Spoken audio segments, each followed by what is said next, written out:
Welcome to week one of PSSL 6240 Political Violence and Terrorism. And for most of you, welcome to the George Washington University Safety and Security Leadership Program. I hope this program, this class as well as this program, both fills your academic and your intellectual as well as your professional needs. So this course is Political Violence and Terrorism. I'm your instructor, Rowan Sharma. And I just want to start off and cover this course and introduce this course to the people in this program. This course is not a course that you might be familiar with if you're from the federal government or you're in the military. This is not a course on force protection. This is not a course on link analysis. This is not a course on hostage rescue. This is a course on terrorism as a social phenomenon. It covers everything from history to policy to politics to even a little bit of philosophy in there. We're looking at terrorism from an intellectual rigor as well as most of your courses in this program will look at the various issues. So again, get the mindset that you might have received in the military and the federal government out, and think of more of this as an academic mindset. So that's the introduction. Just want to start next with the course layout. This course you can see it in the syllabus, but it covers three areas. The first is the intro and what I call the history and philosophy area. We're going to start off by looking at terrorism as an existential threat and ask the question, are we spending too much time, money, resources, even lives trying to mitigate the terrorism threat? We'll look at the history of terrorism. We'll look at terrorism as it dates back to the First World War, the Second World War, the colonial period after World War II, all the way up to 9/11 and even beyond 9/11.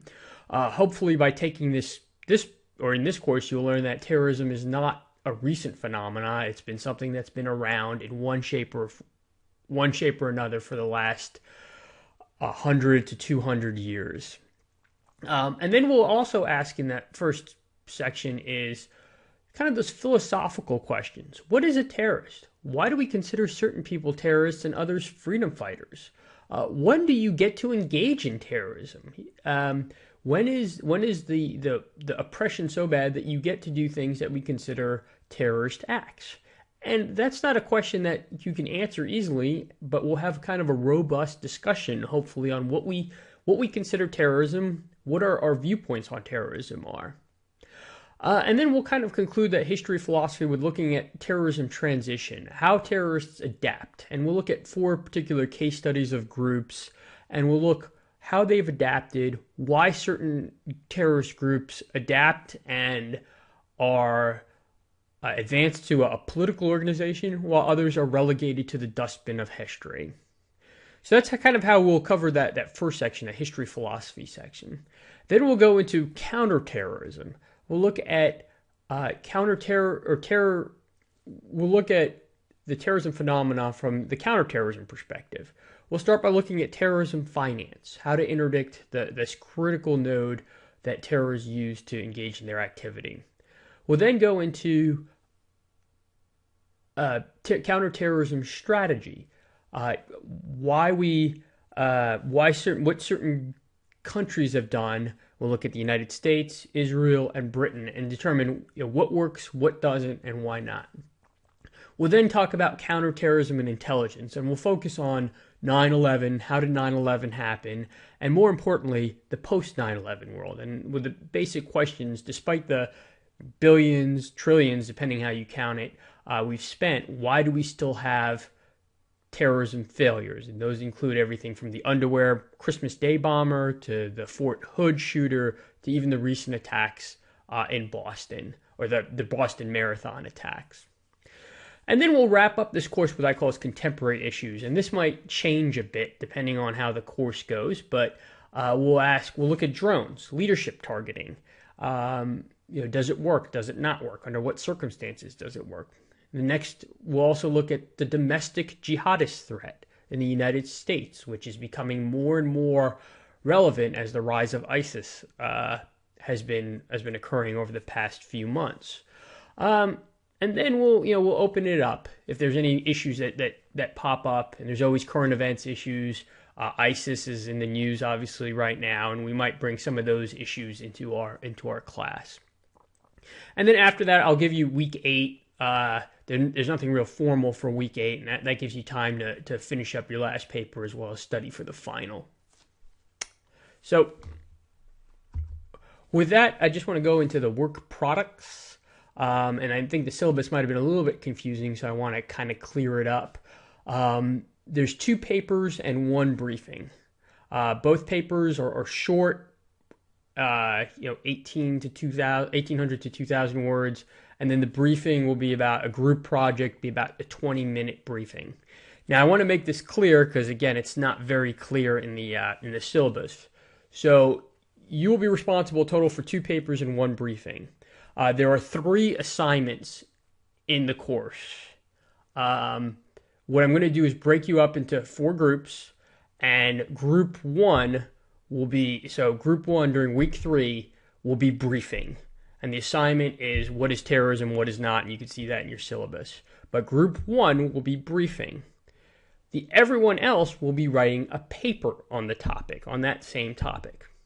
And then week 5, you will be briefing. Group 2 will be briefing, and it's the assignment is on WMD terrorism. So group 2 will be briefing, and the rest of the course will be writing a paper.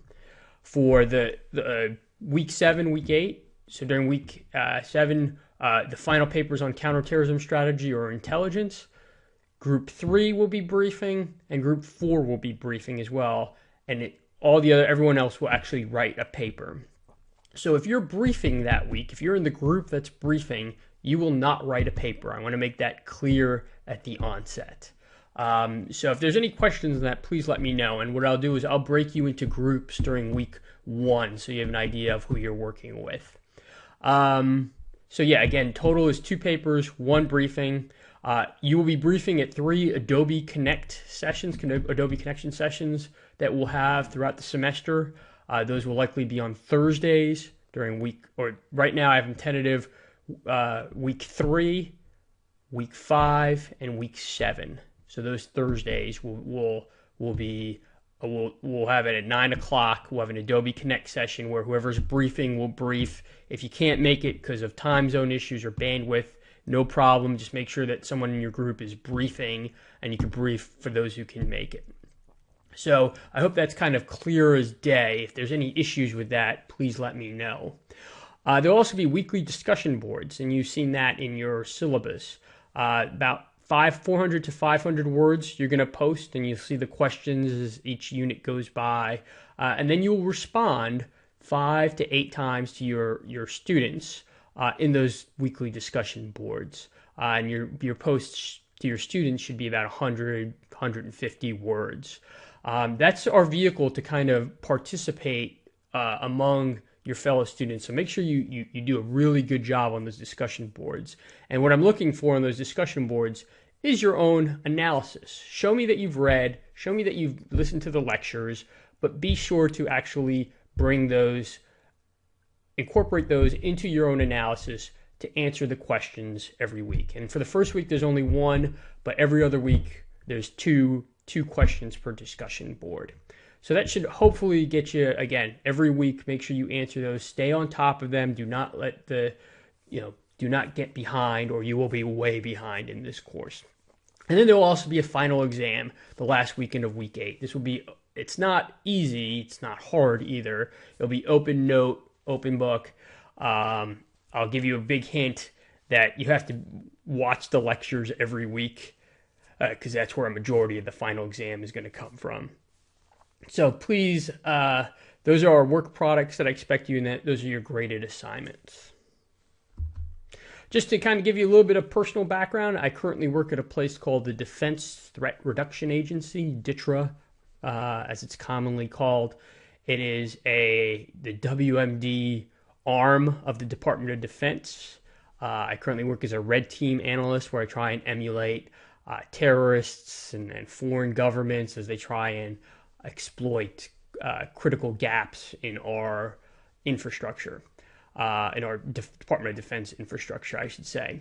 I've been there for about 2 years. Before that, I worked at the Transportation Security Administration, the aviation security, and we'll have a section on that I can talk about in detail.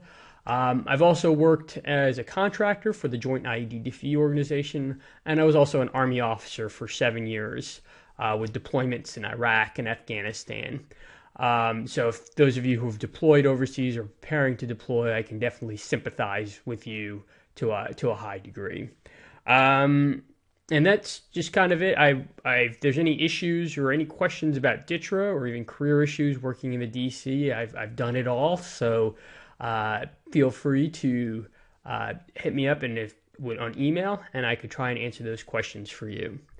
So with that being said, I look forward to your discussion sections in week 1. And if there's any questions or issues, please let me know.